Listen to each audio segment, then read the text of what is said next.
మొదటి రాజుల గ్రంథము 19వ అధ్యాయము 4వ వచనాన్ని మనం చదువుకుందాం. మొదటి రాజుల గ్రంథము 19:4. తాను ఒక దిన ప్రయాణము, అందరూ తీశారా? కాగా ఒక దిన ప్రయాణము అరణ్యములోనికి పోయి ఒక బదిరి వృక్షం క్రింద కూర్చుండి మరణాపేక్ష గలవాడై యెహోవా నా పితరుల కంటే నేను ఎక్కువ వాడను కాను, ఎంత మట్టుకు చాలు నా ప్రాణము తీసుకొనము అని ప్రార్థన చేశాను. స్తోత్రం చెప్పాలి. దేవుడు మనతో మాట్లాడును గాక. దేవుడు మనల్ని అందరినీ దీవించి తన మాటల ద్వారా మనల్ని సమీపించి మనతో కొన్ని అద్భుతాలు చేయించునుగాక, మన పట్ల కూడా కొన్ని అద్భుతాలు జరిగించునుగాక. ఆమేన్. దేవుని బిడ్డలారా, జాగ్రత్తగా విందాం.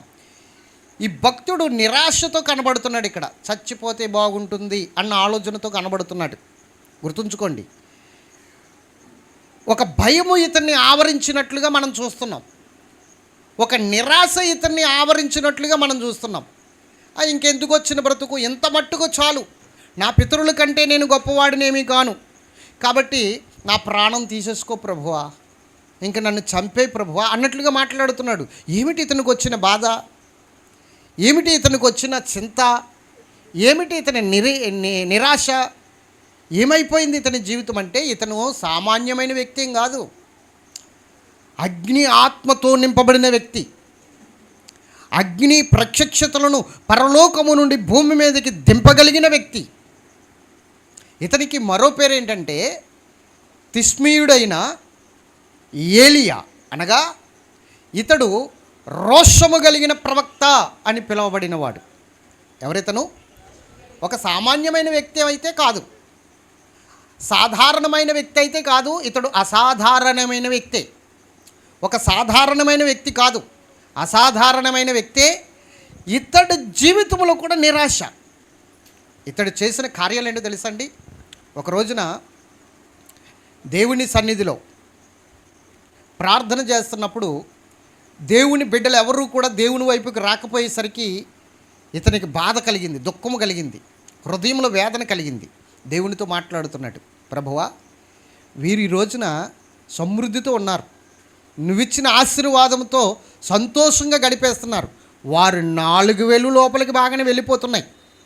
కాబట్టి ప్రభువా, వీరు నీ వైపుకి తిరగాలి అంటే వీళ్ళ జీవనాధారము కొట్టివేయబడాలి. వీరు జీవనాధారం కొట్టివేయబడితేనే కానీ నీ వైపుకు తిరగరు. నీ వైపుకు తిరగాలి అంటే ఖచ్చితంగా వారి సుఖ సౌఖ్యముల నుండి బయటికి రావాలి, వారి కష్టం అనుభవించాలి. కాబట్టి నా మాట వింటావు ప్రభువా, నా ప్రార్థన ఆలకిస్తావా అన్నాడు. ఏంటో చెప్పు అన్నాడు. 3.5 సంవత్సరాలు భూమి మీద వర్షం కురవకూడదు, పంటలు పండకూడదు, వారి కష్టార్జితం వారి చేతికి రాకూడదు. అప్పుడు వారు నీ వైపుకు తిరుగుతారు. అప్పుడు ప్రభువాన్ని చెప్పేసి నీ దగ్గరికి వచ్చి నీ పాదాలు పట్టుకుంటారు, నిన్ను బ్రతిమలాడుకుంటారు, నీ వైపు చూస్తారు. అప్పటి వరకు నీవు దినమంతయు వారి వైపు నీ చేతులు చాపినా వారు లోబడనొల్లని ప్రజల్లాగానే ఉంటారు. ఇలా చేయి ప్రభు అంటే, ఓకే నువ్వు ప్రార్థన చేయి, నేను ఆకాశ తూములు మూసేస్తానన్నాడు. మూసేశాడు. స్తోత్రం చెప్పాలి. ఆకాశ తూములను మూసేశాడు. 3.5 సంవత్సరాలు. ఎప్పుడు వరకు మూసేశాడు తెలుసా? మరలా ఏలియా ప్రార్థన చేసేంత వరకు మూసేశాడు. మరలా ఏలియా ప్రార్థన చేశాడు, ప్రభా తెరువు, ఆకాశ తూముల్ని తెరువు, వర్షాలు పంపించు, మరల విత్తనానికి ఫలించేటట్లు నువ్వు ఆకాశం నుండి ఆ వర్షముని పంపించు ప్రభు అని చెప్పేసి ప్రార్థన చేస్తే మరలా ఏలియా ప్రార్థన చేసిన తర్వాతే వర్షం కురిసింది. అంత శక్తిమంతుడు ఏలియా, అంత ఆత్మపూరుడు ఏలియా, దేవునితో డైరెక్టర్గా మాట్లాడగలిగిన వాడు ఏలియా. అంతేకాదు, వర్షం కురిపించిన తర్వాత ఒక రోజున ఏలియా బయలు ప్రవక్తలందరికీ 850 మంది బయలు ప్రవక్తలు మొత్తం వాళ్ళందరికీ సవాల్ విసిరాడు. ఏమిటి, మీ ఇష్టం వచ్చినట్లుగా దేవుడు వాళ్ళు వాళ్ళు అని చెప్పేసి, దేవుని కాని వారికి దేవుడు అని చెప్పేసి మీరు వారికి రూకలు చెల్లిస్తున్నారు, వారికి ధూపదీప నైవేద్యాలు అర్పిస్తున్నారు. అట్లా కాదు, దేవుడు ఎవరో తెలియజేస్తాను, రండి, కర్మేలు పర్వతం మీదకి రండి, సవాల్. ఒకవేళ వాళ్ళే దేవుడని, బయలే దేవుడని మీరు నిరూపించగలిగితే నిరూపించండి, నేను దాసోహం అవుతాను. కానీ మీరు నిరూపించలేని పక్షమున నేను నిరూపిస్తాను, దేవుడు యెహోవాయే అని. సృష్టికర్త ఆయనేనని నేను నిరూపిస్తాను. నిరూపించిన వెంటనే మీరు ఆయన వైపుకు తిరగాలి, ఆయన దేవుడని ఒప్పుకోవాలి. ఛాలెంజ్కి సిద్ధమా అన్నాడు. ఓకే, సిద్ధం. వాళ్ళందరూ కూడా వచ్చారు, ఇజ్రాయెల్ ప్రజలు వచ్చారు. అప్పటికే ఆహాబు, అలాగే ఆహాబు భార్య అని యెజబెలు ఇజ్రాయెల్ ప్రజల్ని రెండు తలంపుల్లో పాడేసింది. బయలుదేవుడో యెహోవాయి దేవుడో తేల్చుకోలేని పరిస్థితుల్లో పాడేసింది. ఎటు వెళ్ళాలో తెలియట్లేదు, ఎవరిని ఆరాధించాలో తెలియట్లేదు, ఎవరిని గణపరచాలో తెలియట్లేదు, ఎవరిని మహిమపరచాలో తెలియట్లేదు. అలాంటి పరిస్థితుల్లో రెండు తలంపుల్లో కొట్టుకుపోతున్న వారికి ఒక సవాలు విసిరి కర్మేల్ పర్వతం మీదకి తీసుకుని వచ్చాడు ఏలియా. దేవుడెవరో నిరూపిస్తానని, దేవుడెవరో చూపిస్తాను మీ కళ్ళ ముందని చెప్పి 2 ఎడ్లను కళేభారములను, అనగా 2 ఎడ్లను వధించి ఆ 2 ఎడ్ల కళేభారములను పర్వతం మీదకి తీసుకురమ్మన్నాడు. 2 బలిపీఠాలు కట్టమన్నాడు కర్మేల్ పర్వతం మీద. ఆ 2 బలిపీఠాలు కట్టారు. ఒకటి బయలు అని రాశారు, ఒకటి సృష్టికర్త, భూమికి ఆకాశమునకు సృష్టికర్త అయిన యెహోవా అని రాశారు. ఒక బలిపీఠానికి బయలే దేవుడని రాశారు. ఇప్పుడు బయలును ఆరాధిస్తున్న వారిని, బయలుని సేవిస్తున్న వారిని, ఆ 850 మంది బయలు ప్రవక్తల్ని పిలిపించి ఆ ఎద్ది యొక్క కళేభారమును ఆ బలిపీఠం మీద అమర్చి, మీరు కింద నిప్పు పెట్టకుండా మీరు చేస్తున్న ప్రార్థనల వలన ఆకాశము నుండి అగ్ని వచ్చి ఈ యొక్క బలి పశువుని, ఆ బలిపీఠమును దహించి వేస్తే మీ దేవుడే సృష్టికర్త అని నమ్ముతాం అన్నాడు. మొట్టమొదటి అవకాశం మీకు ఇస్తున్నాను, కానివ్వండి అని చెప్పాడు. అలా చెప్పగానే వీళ్ళ బలిపీఠం పేర్చేసి, అదే కట్టెలు పేర్చేసి, ఏమండి ఆ కట్టెల మీద ఈ ఎద్దుని పడుకోబెట్టేసి, అంటే వధించిన ఎద్దే, చనిపోయిన ఎద్దే పడుకోబెట్టేసి వాళ్ళు ప్రార్థన చేయడం మొదలుపెట్టారు, వాళ్ళు పూజలు చేయడం మొదలుపెట్టారు. చాలా దీర్ఘంగా ప్రార్థనలు చేస్తున్నారు. ఏలియా వాళ్ళ దగ్గరికి వచ్చి అంటాడు, మీ దేవుడు దూరంగా ఉన్నాడేమో, ఇంకా గట్టిగా పిలవండి అంటున్నాడు. వీళ్ళు ఇంకా గట్టిగా పిలుస్తున్నారు. మరలా వచ్చి అంటాడు, ఒకవేళ ధ్యానములో ఉన్నాడేమో, మెలకువ లేదేమో, ఇంకా గట్టిగా పిలవండి అంటున్నాడు. వీళ్ళు ఇంకా గట్టిగా పిలవడంలో ఆ ప్రాసెస్లో ఏం చేశారో తెలుసా? కోసుకోవడం మొదలుపెట్టారు. ఒకళ్ళకొకళ్ళు కోసుకుంటున్నారు, శరీరాన్ని గాయం చేసుకుంటున్నారు. ఆ గాయాలకైనా వస్తాడేమో అని చెప్పేసి గాయాలు చేసుకుంటున్నారు. ఒకరినొకరు హింసించుకుంటున్నారు, దొల్లేస్తున్నారు, కింద పడుతున్నారు, మీద పడుతున్నారు, పైన పడుతున్నారు. ఇలాగ ఎన్నో ప్రయత్నాలు చేశారు, కానీ ఆకాశము నుండి ఒక సమాధానం కూడా వాళ్ళకి రాలేదు. అలాంటి సందర్భంలో ఏలీ అన్నాడు, ఈ పక్కకి రండి అందరూ అన్నాడు. ఈ పక్కకి రండి అందరూ అన్నాడు అని చెప్పి ఆ బలిపీఠమును కొన్ని నీళ్లతో తడిపేయమన్నాడు. మొత్తం నీళ్లు పోయించేశాడండి, కుమ్మరించేశాడు. కొన్ని డ్రమ్ములు నీళ్లు పోయించేశాడు. నీళ్ళన్నిటి ద్వారా ఆ కట్టెలు తడిసిపోయి, ఆ ఎద్దు శరీరము తడిసిపోయింది. అలాగే అతడు పేర్చిన ఆ యొక్క రాళ్ళు, 12 గోత్రాలకి సంబంధించిన 12 రాళ్ళు పేర్చాడు అక్కడ. ఆ రాళ్ళు తడిసిపోయి, అన్నీ తడిసిపోయి.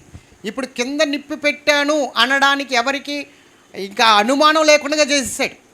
మొత్తం తడిసిపోయి, నీళ్లు పారిపోయి, మొత్తం అంతా అదంతా నీళ్లు కళ్ళముగా నిలబడిపోయి.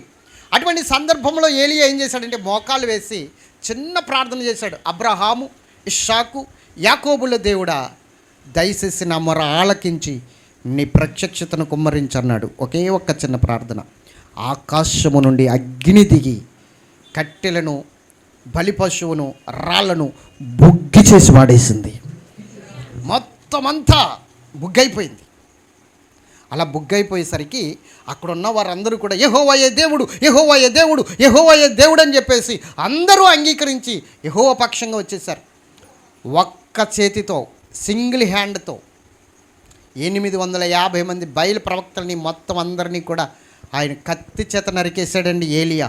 అలాంటి గొప్ప అగ్నిని దింపగలిగిన ప్రవక్త, ఆత్మాభిషేకము కలిగిన ప్రవక్త, దేవుని విషయంలో ఏదైనా పొరపాటు జరిగితే రోషము చూపించగలిగిన ప్రవక్త. దేవునికి ఏ రోషమైతే ఉందో రోషము కలిగిన దేవుడు కదా ఆయన.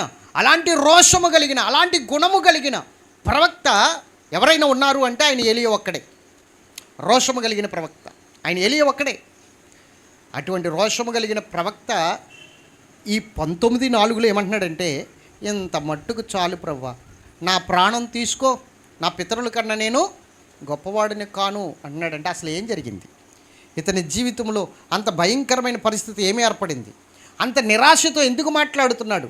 ఆకాశము నుండి అగ్నిని దింపగలిగిన వాడు, దేవునితో డైరెక్టర్గా మాట్లాడగలిగిన వాడు, రోషము కలిగిన ప్రవక్త అని పేరు పొందినవాడు, దేవుని శక్తితో నింపబడినవాడు, దేవుని అభిషేకాన్ని కుమ్మరించగలిగిన వాడు, అనేక మందికి సవాలు చేసి నిరూపించగలిగిన వాడు, అంత నిరాశతో మాట్లాడవలసిన పని ఏమిటి? అంత నిరాశగా దేవుని దగ్గరికి వచ్చి ఇంత మట్టుకు చాలు ప్రభువా, నా ప్రాణమును తీసేసుకో, నన్ను చంపేయి అని అనడానికి అసలు రీజన్ ఏమిటి? కారణం ఏమిటి? దేవునికి స్తోత్రం, హల్లెలూయా. చాలాసార్లు మనం ఎంత బలంగా ఉన్నా ఒక్కొక్కసారి నిరాశ మనల్ని కృంగదీసేస్తుంది, అవునా? చాలాసార్లు ఎందుకు వచ్చిన జీవితం అనుకున్నవారు లేరా? చెప్పండి. నేను అనుకోలేదండి అన్నవారు ఎవరైనా ఉన్నారా?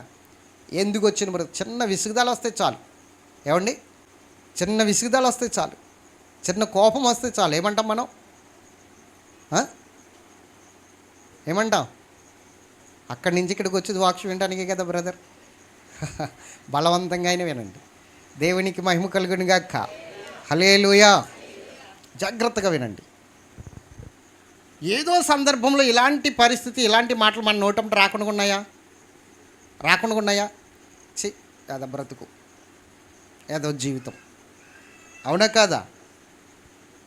ఏదో జీవితం, ఏదో బ్రతుకు ఎందుకు వచ్చింది? చచ్చిపోతే బెటరు. కొంతమంది అయితే ప్రయత్నాలు కూడా చేసి ఫెయిల్ అయిపోయిన వాళ్ళు ఉన్నారు. కొంతమంది అయితే సావు అంచుల వరకు వెళ్ళి వచ్చిన వాళ్ళు ఉన్నారు, అవునా కదా? సావు అంచుల వరకు వెళ్ళి వచ్చిన వాళ్ళు ఉన్నారు కొంతమంది. చెప్పుకోవడానికి సిగ్గు అంతే. చాలా ప్రయత్నాలు చేసిన వారు ఉన్నారు. కొంతమంది కాళ్ళ దాకా, లోకల దాకా వెళ్ళి తిరిగి వచ్చేసిన వాళ్ళు ఉన్నారు, అవునా కదా? తెలుసు, దేవునికి భయం కలుగుని గాక. అక్కడికి వెళ్ళక భయం వేసింది, మరలా ఎందుకులే అని వెనక్కి వచ్చేసిన వాళ్ళు ఉన్నారు. లేకపోతే ఎవరు గుర్తొచ్చి ఉండాలా? దేవుని బిడ్డలారా, నిరాశ అనేది ఖచ్చితంగా వస్తుంది, ఎవరికైనా వస్తుంది. ఎందుకంటే సహజం, మనం శరీర సంబంధం కదా. ఇంత ఆత్మపూర్ణునికే, ఇంత అభిషిక్తునికే నిరాశ వచ్చేంత మట్టుగా చాలు ప్రభా, నా ప్రాణం తీసుకో అంటున్నాడంటే మనకు రాకుండా ఉంటుందా? మనం అంతకన్నా గొప్పలమా? ఎలీయా ఎటువంటి ప్రవక్త అంటే మరణము రుచి చూడలేదు తెలుసండి. అతను దేవుని అగ్ని గుర్రముల చేత, చుడిగాలి చేత పరలోకానికి మహిమ శరీరాన్ని రెప్పపాటున మార్పు చెంది పరలోకానికి ఎత్తబడ్డాడు. ఆయన తీసుకుని పోబడ్డాడు. అలాంటి ప్రవక్తే ఇంత మట్టుకు చాలు ప్రభు, చచ్చిపోతాను ఇంకా చంపే అంటున్నాడంటే మనమెంత, మన బ్రతికెంత, మనమెంత, మన భక్తి ఎంత, మనమెంత, మన విశ్వాసం ఎంత? మనం ఇంకా బోల్జార్లు అనొచ్చు, ఈయన ఒకసారి అన్నాడేమో. మనం చాలాసార్లు అని ఉండొచ్చు. భార్య మీద కోపం వచ్చినప్పుడు భర్త, భర్త మీద కోపం వచ్చినప్పుడు భార్య, బిడ్డల మీద కోపం వచ్చినప్పుడు తల్లిదండ్రుల మీద కోపం వచ్చినప్పుడు నేను చత్తని కానీ మీకు తెలియదని పిల్లలు. ఇలా చాలాసార్లు అని ఉండొచ్చు. విసుగుదలతో విసుగుపోయి, లేకపోతే ఏదో రకంగా దేవునికి మహిమ కలుగును గాక. కానీ దేవుని బిడ్డలారా, నేను ఒకటే చెప్తున్నాను, నిరాశలో నిన్ను బలపరచగలిగిన వాడు ఒకడున్నాడు. నిరాశలో కూడా నిన్ను లేవనెత్తగలిగిన వాడు, నీకు సహాయం చేయగలిగిన వాడు, నిన్ను లేవనెత్తి నిన్ను బలభరితమైన స్థితిలో నిలబెట్టి ఫలించే కొమ్మగా నిన్ను ఆశీర్వదించగలిగిన వాడు ఒక ఆయన ఉన్నాడు. ఆయనే నజరేయుడైన యేసు. నిన్ను ఖచ్చితముగా నిన్ను ఆశీర్వదించి, ఖచ్చితముగా నిన్ను దీవించి, ఖచ్చితముగా నిన్ను లేవనెత్తడానికి ఆయన సిద్ధంగా ఉన్నాడు. ఎలాంటి పరిస్థితుల్లోనైనా సరే నిన్ను బలపరచగలిగిన దేవుడు. నీ నిరాశలో మరణము వైపు కాదు, నీ నిరాశలో చీకటి వైపు కాదు, నీ నిరాశలో దేవుని వైపు చూడు. ఆయన నిన్ను లేవనెత్తబోతున్నాడు. అసలు ఈ పరిస్థితి ఏలియాకి ఎందుకు వచ్చిందో తెలుసా? ఈ పరిస్థితి ఏలియాకి ఆ సందర్భం ఎందుకు వచ్చిందో తెలుసా? 850 మందిని చంపేసిన తర్వాత యెజెబెలు, ఆ ఇజ్రాయేల్ ప్రజల మీద రాణిగా ఉన్న ఆ అహాబు భార్య యెజెబెలు, ఆమె ఏమని కబురు పంపిందో తెలుసా? రేపు ఈ టయానికి నువ్వు చంపేవే, వారిలో ఒకరి ప్రాణంలాగా నీ ప్రాణం కూడా తీయబోతున్నాను అని కబురు పంపించింది. ఎవరు? యెజెబెలు రాణి. కబురు పంపించేసరికి మరి ఏలియా ఆత్మపూర్ణుడు కదా, నిలబడాలి కదా, రా చూసుకుందాం నా దేవుడు ఉన్నాడు నా పక్షంగా అని చెప్పేసి ఏలి ఆత్మపురుడు కదా, ఆకాశం నుండి అగ్ని దింపగలిగిన వాడు. ప్రభు అగ్ని వచ్చి ఆమెను దహించివేయను కాకంటే దహించివేయదా? దహించివేస్తుందా లేదా? అలా దహించివేయి 50 మంది అలా 3 సార్లు దహించబడ్డారు తెలుసా? 50 మందిని దహించేశాడు. 2 రాజుల గ్రంథం 1వ అధ్యాయంలో మీరు చదువుకొని ఇంటికి వెళ్ళిన తర్వాత ప్రార్థన చేసి ఏమన్నాడు తెలుసా? నా పక్షముగా దేవుని అగ్ని వచ్చి వీరిని దహించివేయను కాకంటే 50 మందిని దహించేసింది, మరలా దహించివేసింది, మరలా అలాగ 3 సార్లు దేవునికి స్తోత్రం చెప్పాలి. అర్థమవుతుందా? దేవుని బిడ్డలారా గమనించండి, ఈరోజు నేను చెప్పే విషయం ఒక్కటే. అలాగా ఈ యెజబెల్ను కూడా దహించివేయను కాకంటే దహించివేయదా? దహించివేస్తుందా లేదా? కానీ భయపడ్డాడు. ఏ విధంగా ఉన్నా భయం అనేది సహజం ఎవరికైనా సరే. రేపొద్దున నా పరిస్థితి ఏంటి, నా బిడ్డల పరిస్థితి ఏంటి, నేనేమైపోతాను, నేను ఏదైనా అయిపోతే నా కుటుంబం పరిస్థితి ఏంటి, ఇలా భయపడేవారు చాలామంది ఉన్నారు. చాలామంది ఇలా భయపడేవారు ఉన్నారు. కానీ ఒక్క విషయం చెప్తున్నాను, మనం మరలా భయపడుటకు దాస్యపు ఆత్మలో లేము, దాస్యపు ఆత్మను పొందుకోలేదు. మనము దత్తపుత్ర ఆత్మను పొందుకున్నాం ధైర్యవంతులుగా ఉండడానికి. స్తోత్రం చెప్పండి గట్టిగా. మనము ధైర్యవంతులుగా ఉండడానికి, దేవునితో నడవడానికి దత్తపుత్ర ఆత్మ పొందుకున్నాం. పక్కోళ్ళు నిన్ను ఎలాగైనా బలహీనపరచాలని చూడొచ్చు. నీ బంధువులు కానీ, నీ రక్త సంబంధులు కానీ, నీ స్నేహితులు కానీ, లేకపోతే ఎవరైనా ఇరుగు పొరుగు వారు కానీ నిన్ను బలహీనపరచచ్చు. నీకున్న ఆ సమస్యను బట్టి, నీకున్న ఆ ఇబ్బందిని బట్టి నిన్ను బలహీనపరచచ్చు. కానీ నువ్వు నిరాశ పొందకూడదు, కానీ నువ్వు బలహీన పడకూడదు. స్తోత్రం చెప్పాలి. ఏబు దగ్గరికి వచ్చి ఏబు కురుపులతో నిండిపోయి బలహీనుడిగా ఉన్నప్పుడు ఏబు దగ్గరికి వాళ్ళ ఫ్రెండ్స్ వచ్చారు. భార్య వచ్చి ఏమంది? భయపడొద్దు, మన పక్షంగా దేవుడు ఉన్నాడు, దేవుడు కార్యం చేస్తాడు, ఇవాళ కాకపోతే రేపైనా చేస్తాడు, మనం ప్రార్థన చేద్దాం అనాలి. భార్య నిరాశ పెట్టేసింది, చచ్చిపోమని చెప్పింది భార్య. ఇంకెందుకయ్యా భక్తి అంటావు, యథార్థతను విడిచిపెట్టి దేవుని దూషించి చచ్చిపో అని చెప్పింది భార్య. తర్వాత 3 స్నేహితులు అతనికి, వాళ్ళు వచ్చి అంటారు, నువ్వేదో పాపం చేసి ఉంటావు, నువ్వేదో తప్పు చేసి ఉంటావు. ఏబు, నువ్వు కరెక్ట్ అని నువ్వు అనుకుంటున్నావు, కానీ నువ్వు తప్పు చేసావు, నువ్వు పాపం చేసావు, నువ్వు ఏదో అతిక్రమం చేసావు, దేవునికి విరోధముగా, ఆయనకి ఆయాసకరముగా ఏదో నీలో ఉంది, అది ఒప్పుకో, అది విడిచిపెట్టు, నువ్వు తప్పనిసరిగా తప్పు చేసిన వాడివే అని చెప్పి ఏబుని నిరాశపరుస్తున్నారు. ఏబు మాత్రం అంటున్నాడు, నేను ఎవరికి సమాధానం చెప్పవలసిన అవసరం లేదు, నేను ఎవరితో మాట్లాడను, నేను దేవునితోనే మాట్లాడతాను, ఆయనకే సమాధానం చెప్తాను, మీరెవ్వరూ నాతో మాట్లాడడానికి వీల్లేదు అన్నాడు. వస్తారు, నీ పక్కకు వస్తారు, నీ పక్కకు వచ్చి నిన్ను నిరాశపరచడానికి చూస్తారు. ఏంటి అయ్యేదంటే ఎప్పుడో అవును, ఇంకేం అవ్వదు, నువ్వు మోసపోయావు, నీ పని అయిపోయింది, నీ పరిస్థితి అయిపోయింది, ఆ డబ్బులు అయిపోయినట్లే, అలా జరిగిపోయినట్లే, ఇలా జరిగిపోయినట్లే, ప్రతి ఒక్కరూ నిన్ను బలహీనపరుస్తూనే ఉంటారు. కానీ నీవు చూడవలసింది ఆయన వైపు.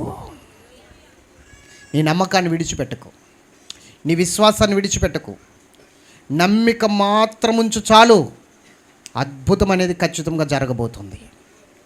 ఒక రోజున యేసు ప్రభు నడుచుకుంటూ వెళ్తున్నాడు. యాయీరు అనే ఒక వ్యక్తి, అతడు యూదులకు అధికారి. యాయీరు యేసు ప్రభు అంటే ఇష్టమే, కానీ ఆయన దగ్గరికి రావడానికి భయం. ఎందుకంటే యూదుల అధికారి కదా, యూదులు ఒప్పుకోరు ఆయన్ని యేసుగా అంగీకరిస్తే. ఆయన్ని విశ్వసిస్తే యూదులందరూ ఏం చేస్తారంటే వెలివేస్తారు. రెండవది, అధికారిగా ఉన్న ఇతని పదవి కూడా తీసేస్తారు, ఇతని జాబ్ కూడా పోతుంది. ఒకరోజు తెగించి వచ్చేసాడు యేసుబాబు దగ్గరికి. ఎవరేమనుకున్నా పర్వాలేదు, నా జాబ్ ఉన్నా పర్వాలేదు, జాబ్ లేకపోయినా పర్వాలేదని తెగించి వచ్చేసాడు యేసుబాబు దగ్గరికి. వచ్చేసి అంటున్నాడు, అయ్యా, నా కుమార్తె సావసిద్ధమై ఉన్నది, 12 సంవత్సరాల వయసు, చచ్చిపోవడానికి సిద్ధంగా ఉంది, రోగముతో బాధపడుతుంది, దయచేసి ఆమెను ముట్టు ప్రభువా, ఆమెను బాగు చేయి ప్రభువా అని అడుగుతున్నాడు. ఈలోగా వెనకాల ఒక వ్యక్తి వచ్చేసాడు, యాయీరు ఇంటికాడి నుంచి వచ్చేసి అంటున్నాడు, నీ కుమార్తె చచ్చిపోయింది ఆల్రెడీ, ఆ బోధకుడిని శ్రమ పెట్టొద్దు, నువ్వు రా, మిగతా కార్యక్రమాలు మనం చూద్దాం, ఆమెను సమాధి చేయాలి కదా, ఆమెను సమాధి చేయడానికి వెళ్దాం, రా నువ్వు, మనం చూద్దామని చెప్పేసి అతన్ని నిరాశపరిచేశాడు. నిరాశ ఏంటి, ఇంక నిరాశగా చచ్చిపోయిందంటే ఇంకేముంది పరిస్థితి, చచ్చిపోయింది. దేవునికి మహిమ కలుగును గాక. కుమార్తె చచ్చిపోయింది. యేసుబాబు దగ్గరికి వచ్చేసరికి ఆలస్యం అయిపోయింది, కుమార్తె చచ్చిపోయింది, వెనకాల నుంచి కబురు వచ్చేసింది. ఇతడు తెగించి జాబ్ ఉన్నా పర్వాలేదు, లేకపోయినా పర్వాలేదు, వాళ్ళు నన్ను ఏం చేసినా పర్వాలేదని వచ్చిన ప్రయోజనం లేకుండా పోయింది కదా, అవునా కాదా? బిక్కముఖం పెట్టుకున్నాడు, పరిస్థితి అంతా మారిపోయింది. ఇప్పుడు ఏం చేయాలో తెలియని పరిస్థితిలో దీనంగా యేసు వైపు చూస్తున్నాడు. యేసయ్య ఇంకెందుకయ్యా, చచ్చిపోయిందంట కదా, వెళ్ళి అనాలిగా, అలా అనలా, నమ్మిక మాత్రం ఉంచన్నాడు. ఏమన్నాడు చెప్పండి? ఇప్పుడు జరగదు, ఇంక నీ పరిస్థితి అయిపోయింది, నీ పరిస్థితి బాగా నువ్వు మునిగిపోయావు అని చెప్పినప్పుడు మనకి ఏదో కొంచెం ఆశ అయినా ఉంటుంది జరుగుతుందని, అవును కదా?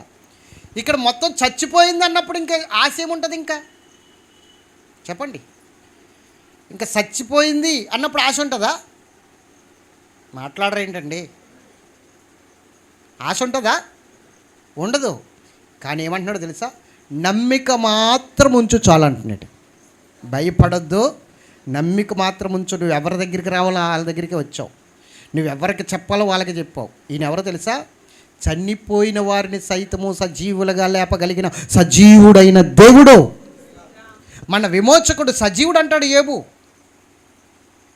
నువ్వు ఎవరి దగ్గరికి రావాలో వారి దగ్గరికి వచ్చావు, ఎవరికి మొరపెట్టాలో వారికి మొరపెట్టావు, ఎవరికి ఏం చెప్పాలో వాళ్ళకే చెప్పావు. నువ్వు ధైర్యంగా ఉండు, నమ్మిక మాత్రం ఉంచు. ఆ మాట వినగానే ప్రాణం లేచొచ్చినట్లయింది. కూడా వెళ్ళాడండి. వెళ్ళేసరికి అందరూ కూడా ఏడుస్తున్నారు, ఆ బిడ్డని చూసి ఏడుస్తున్నారు. యేసుబాబు వాళ్ళందరినీ బయటికి పంపిస్తాడు, ఏడుస్తున్న వారిని అందరినీ బయటికి పంపిస్తాడు. బయటికి పంపేసి ఈ బిడ్డ నిద్రించుచున్నది కానీ చనిపోలేదు అంటుంటే అక్కడ వాళ్ళందరూ కూడా ఎగతాళి చేశారు యేసయ్యని. ఎగతాళి చేశారు. ఏంటి, చచ్చిపోయిన బిడ్డను పట్టుకుని నిద్రపోతుంది అంటాడేటి ఈయన? చచ్చిపోయిన బిడ్డను పట్టుకుని నిద్రపోతుంది అంటాడేటి? అంటే ఈయన లేపేస్తాడా? లేపగలదుడా? దేవుడికి ఒక్కడికే సాధ్యం చనిపోయిన వారిని లేపడం. ఈయన ప్రవక్తే కదా, ఈయన ఎలా లేపుతాడు? ఈరోజు నీ జీవితంలో కూడా దేవుడు చేయగలదుడండి, దేవునికి సాధ్యమండి. అంటే అబ్బా మాకు తెలియదు, మరి మేము వెళ్తున్నాం దేవుడి దగ్గరికి, కొన్ని మనము చేసుకోవాలి, కొన్ని మనము కూడా చెయ్యాలి. గాల్లో దీపం పెట్టేసి దేవుడా నీదే భారం అంటే ఎట్లా కుదురుతుంది? గాల్లో దీపం పెట్టేసి దేవుడా నీదే భారం అంటే కుదరదు. మనము కూడా ఆ దీపానికి ఏదో కాపుదల పెట్టాలి కదా, గాల్లో పెడితే ఎలా కుదురుతుంది? అంటే నేనంటాను, గాల్లో దీపానికి ఆధారమే దేవుడు. అన్నీ బాగుంటే దేవుడు చేసినట్లు ఎక్కడ తెలుస్తుందండి?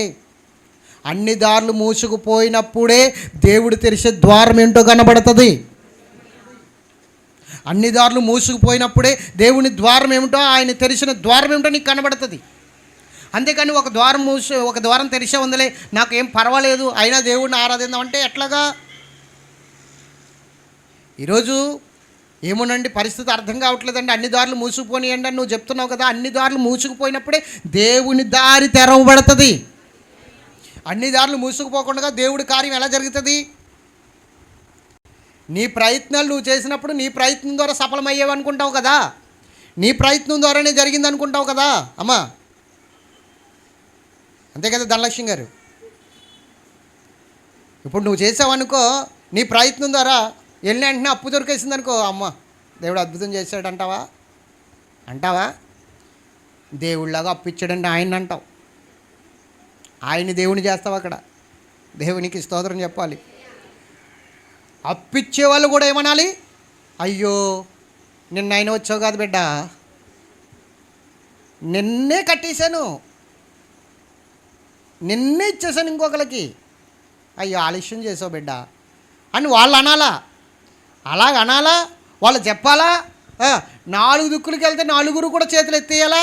అప్పుడు నువ్వు వచ్చి ఇంట్లో కూర్చొని, ప్రభువా ఏమిటి నా పరిస్థితి, ఇక నువ్వు తప్ప నాకు ఎవరు దిక్కున్నారు, ఇంక నువ్వు ఒక్కడవే చెయ్యాలా, నువ్వు మాత్రమే చేయగలదువు, ఇంక అయిపోయింది. ఇప్పుడు చెప్పండి ఏమంటున్నావు? ఇప్పుడు నువ్వు మాత్రమే, మరి ఇందాక ఎందుకు అనలేదు?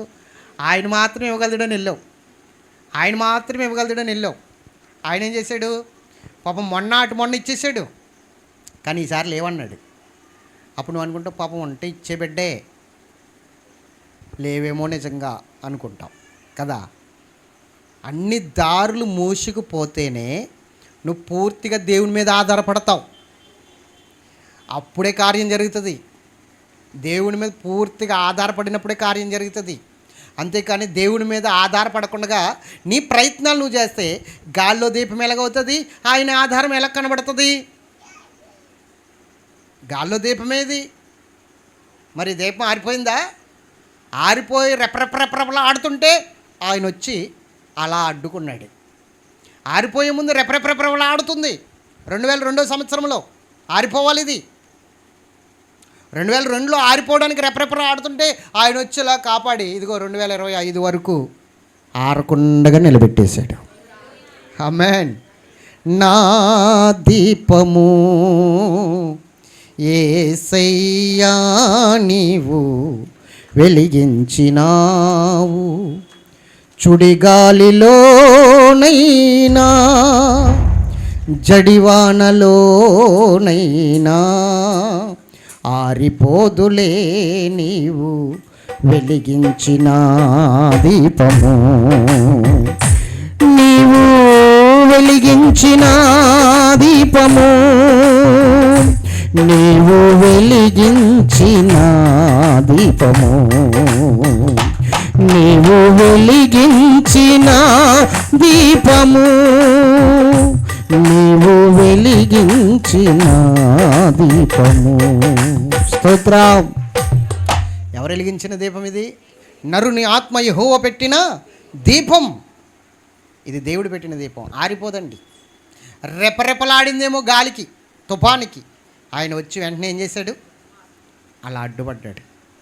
ఎస్, నేను చెప్తున్నాను దేవుని బిడ్డలారా, ఏ దారి కనబడినప్పుడే దేవుని దారి తెరవబడుతుంది. అన్ని ద్వారాలు మూసుకుపోయినప్పుడే దేవుని ద్వారం తెరవబడుతుంది. అన్ని ద్వారాలు మూసుకుపోతేనే దేవుడు చేసిన కార్యం నీకు కనబడుతుంది. లేకపోతే నీ బలం కనబడుతుంది అక్కడ, నీ శక్తి కనబడుతుంది అక్కడ. దేవునికి స్తోత్రం చెప్పండి. దేవుడు అన్నాడు, ఇజ్రాయేల్ ప్రజల్ని బలపరిచి ఎరుకో పట్టణం, అర్థమైందా? ఎరుకో పట్టణాన్ని మీకు అప్పచెప్పేస్తున్నాను అన్నాడు. ఎరుకో పట్టణస్తులందరినీ మీకు అప్పచెప్పేస్తున్నాను, మీ చేతికి అప్పచెప్పేస్తున్నాను అన్నాడు. అన్నప్పుడు వీళ్ళు కత్తులు వేసుకుని రెడీగా ఉన్నారు, చంపేద్దాం, యుద్ధం చేసేద్దామని. వాళ్ళకి వాళ్ళే వచ్చి అప్పగించబడ్డారు. వాళ్ళకి వాళ్ళే వచ్చి.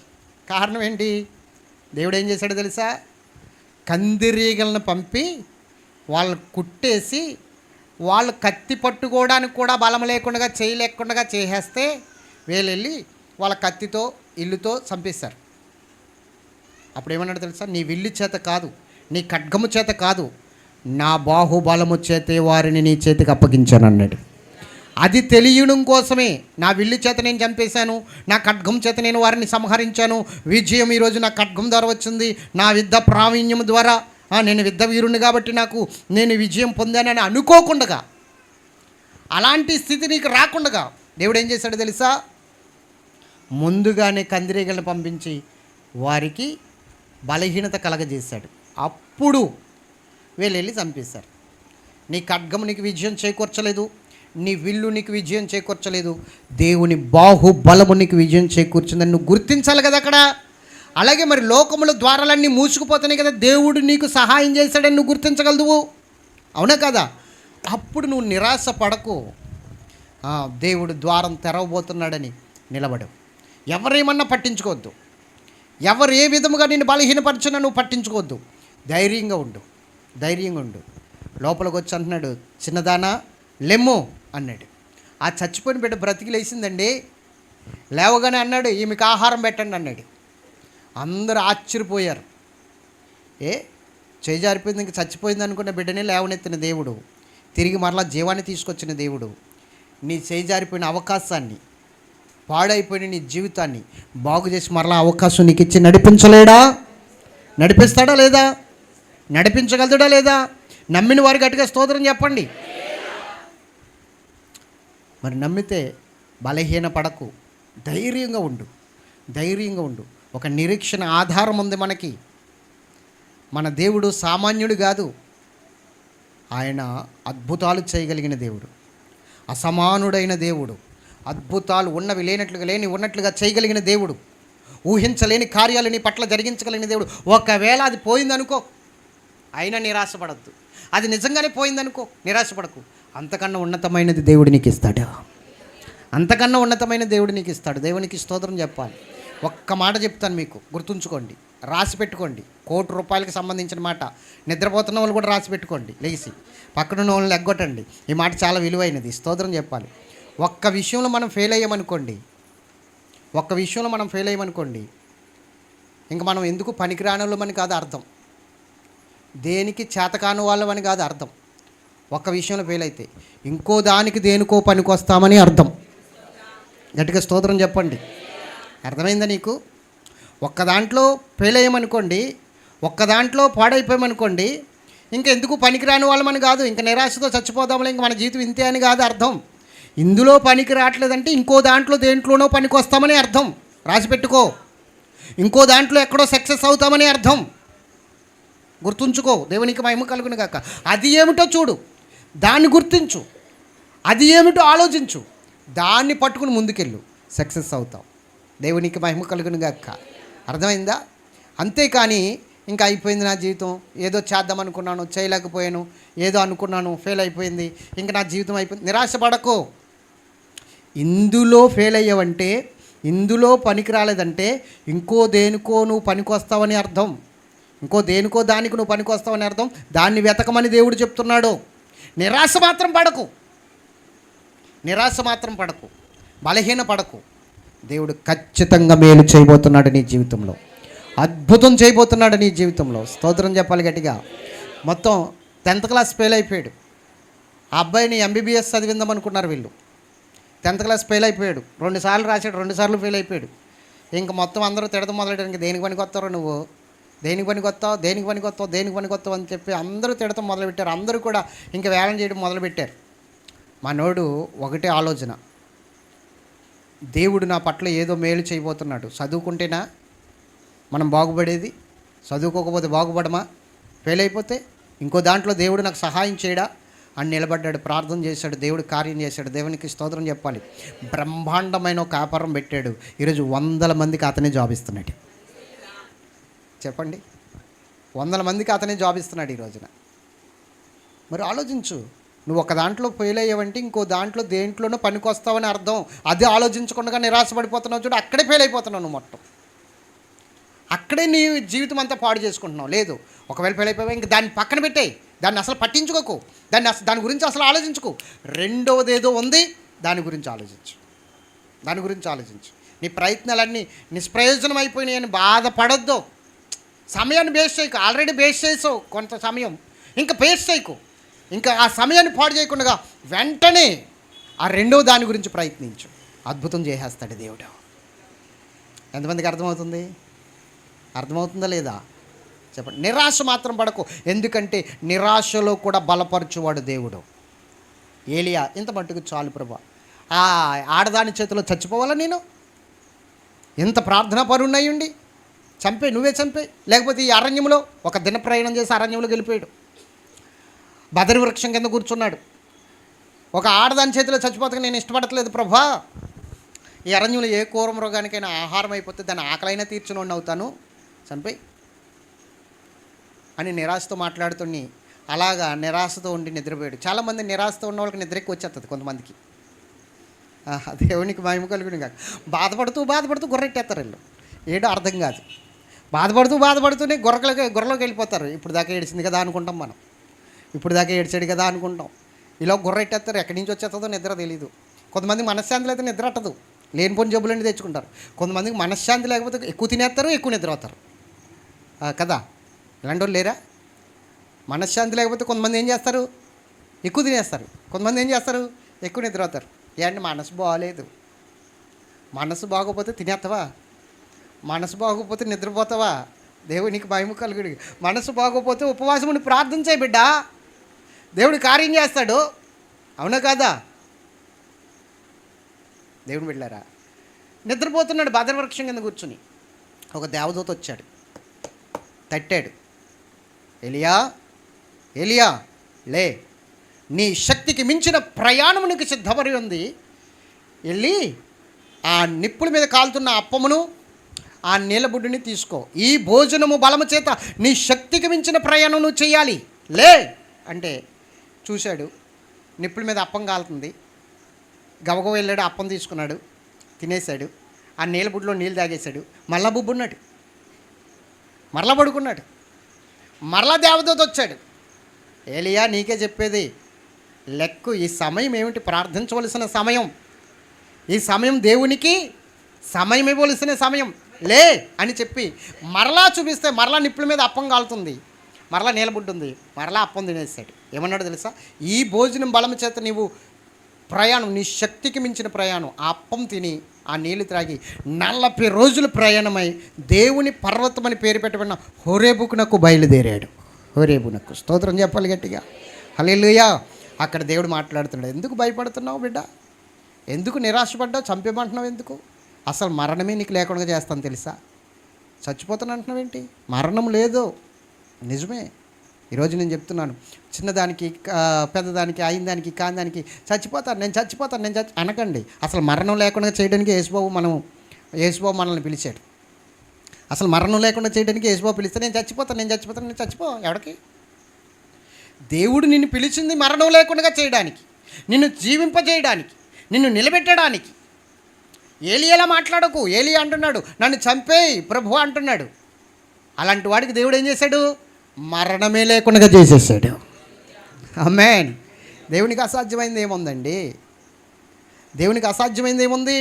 అందుకే చెప్తున్నాను ఈ రోజున, జాగ్రత్తగా విను. అక్కడి నుంచి దేవుడు పర్వతం మీదకి వెళ్తే దేవుడు మెల్లగా మాట్లాడడం మొదలుపెట్టాడట. మెల్లని స్వరంతో మాట్లాడినని ఉంది, కానీ ఏం మాట్లాడాడు అక్కడ? లేదు, ఏం మాట్లాడలేదు. మెల్లని స్వరంతో మాట్లాడాను అని ఉంది, అవునే కదా?